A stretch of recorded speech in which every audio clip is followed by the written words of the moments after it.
All right. Now, even for me,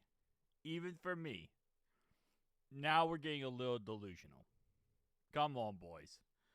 We're now getting a little delusional, even for myself. So, yes, as always, they're going to talk about the Bengals can still make the playoffs. The Bengals can still do it because we're not mathematically out. And we're not making the playoffs. I'm sorry, we're not. We're not. If we can't beat Buffalo, we're not making the playoffs. And even if we did, if we can't beat Buffalo, man, like, what's the point? I always say making the playoffs just to lose is like the stupidest thing in the world. You get a worse draft pick, and whoever your coach is, if you want them fired, they're never getting fired if they make the playoffs. Like, if Zach Taylor makes the playoffs, chance of him getting fired is a 0% chance. Duke Tobin, 0% chance. So at this point, our best position here is to lose out and have Duke Tobin and Zach Taylor fired and then get a better draft pick.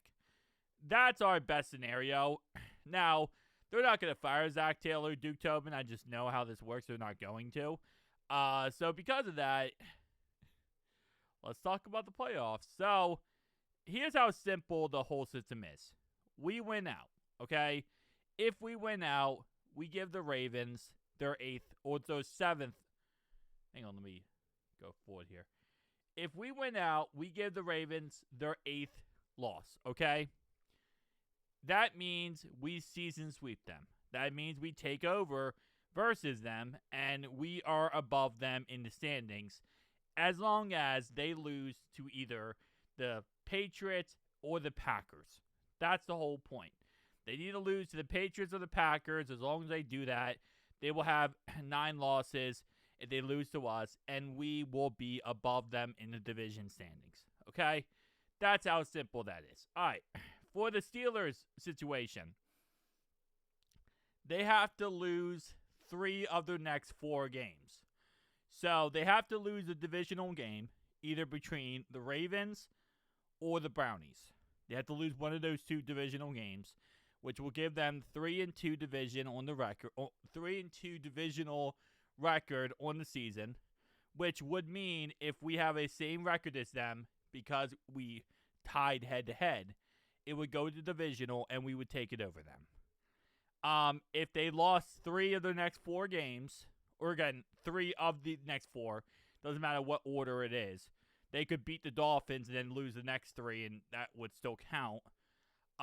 Then yes, they would, in theory, finish with the same record as us, but worse divisional record, so they would be knocked out.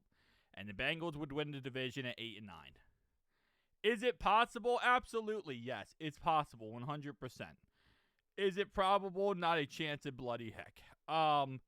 It's not going to happen, folks. I like to be delusional on this channel. I like to have really high optimism, but I mean, it's not.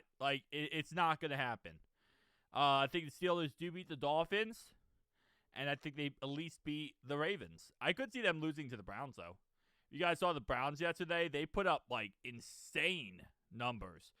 Shedeur Sanders looked like a Hall of Fame quarterback yesterday. So, I think the Brownies could beat them. It's at Cleveland, right? I think that could be a loss. I think the Lions are going to lose the Lions 100%.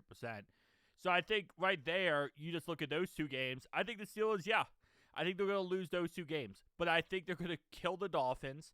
I don't think the Dolphins really have a shot. And I don't think the Ravens have a shot. Not in Pittsburgh. Yesterday the Ravens had a shot to win. And the referees decided to cheat the Ravens over and give the Steelers a victory. 100%. Isaiah likely caught that touchdown pass. But the referee said no, he did not. And they gave the Steelers a victory, which is not, unusual that the Steelers get a situation where the referees cheat for them. That's just kind of common with Pittsburgh. But at the end of the day, it is what it is, It's not going to happen. We could sit here, we can, lollygag back and forth and create a million scenarios on why it should happen or why blah, blah, blah. It's not going to happen, number one. If we did make the playoffs at this point, I don't even know how far we would go, man. If we can't beat Buffalo, I don't know how far we would go in the playoffs. The one cool thing is the Chiefs last night almost all but got eliminated from the playoffs. That I actually kind of got excited about because I'm like, holy moly. Patrick Mahomes threw 3 interceptions, which I will say the last interception was not his fault. It was a tip pass off of Travis Kelce, which happens a lot more than I thought.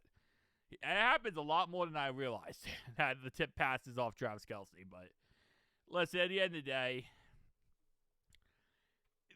here's the reality of this, okay? Players don't quit on a season. Well, okay, I say that, but in our defense last year literally admitted that they quit after week 1. But coaches don't quit. Players don't quit. They're going to try their hardest to win the game. I guarantee you, Zach Taylor, he's going to talk to them today, and he's going to say, hey, we have a path to the playoffs. We have a path to win the division.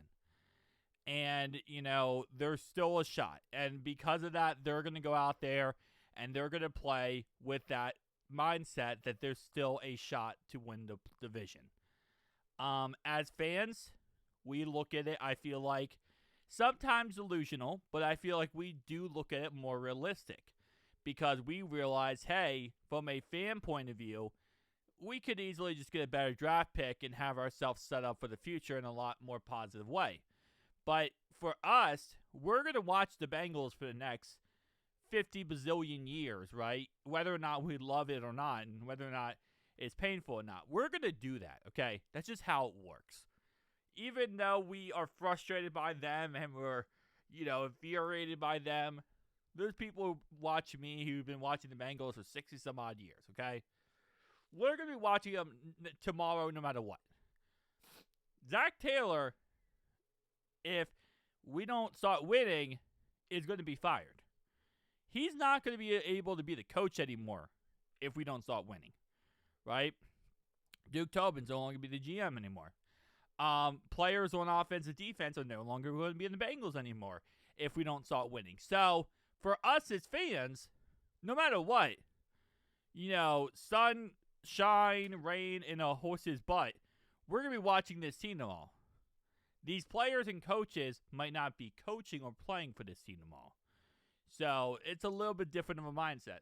They had that mindset of, hey, you know, if we don't start fixing things up, we're going to be gone. So, we need to win now and fix it and figure this out now, rather than trying to be like, okay, season's over. A season's over is never over for a coach or a player. It never is. Because you always are competing for another job. If you're a player, you're really competing. Because you might say, like, well, the record, we suck record-wise. Yeah, but there's a lot of players on this roster who are on a contract year.